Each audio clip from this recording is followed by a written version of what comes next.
सोन्याची तस्करी होत असल्याची माहिती मिळताच मुंबई कस्टम विभागाची यंत्रणा कामाला लागली।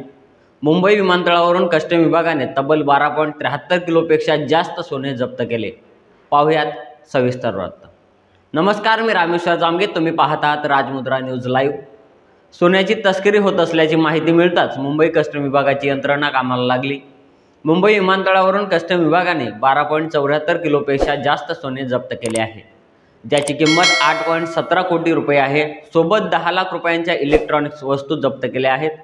कस्टम विभागाला माहिती मिळताच मुंबईतील छत्रपती शिवाजी महाराज आंतरराष्ट्रीय विमानतळावरून 5 आरोपींना अटक करण्यात आली आहे। मुंबई पोलिसांनी गुन्हा दाखल केला असून पुढील कारवाई सुरू केली आहे। मिळालेल्या माहितीनुसार या आठवड्यातील 5 प्रकरणातून मुंबई कस्टम विभागाने 12.74 किलोपेक्षा जास्त सोने जप्त केले आहे।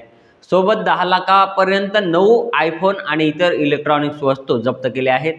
आयफोन दुबईतून आणल्याचे उघड केले आहे। या दरम्यान मुंबई कस्टम विभागाने एकूण 5 तरुणांना अटक केली आहे।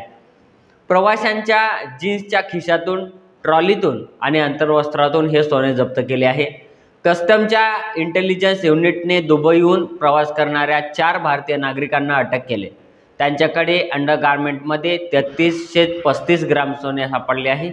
तर एकाने पाण्याच्या बादलीमधून 2580 ग्राम सोन्याची बाटलीमधून 2580 ग्राम सोन्याची पट्टी लपून आणली होती। दुबईतून येताना एअर इंडियाच्या फ्लाईटच्या सीटच्या खाली लपून ठेवलेले सोने कस्टम विभागाने जप्त केले। ते 1500 ग्रामचे होते। अशीच देशभरातील आणि जगभरातील अपडेट पाहण्यासाठी राजमुद्रा न्यूज लाईव्हला सबस्क्राईब करा आणि तुमच्या प्रतिक्रिया कमेंटच्या माध्यमातून कळवा। धन्यवाद। मनोरंजनाचं प्रबोधन, करमणुकीचं उद्बोधन, बातमी अचूक, माहिती बिनचूक पाहत रहा राजमुद्रा न्यूज लाईव्ह।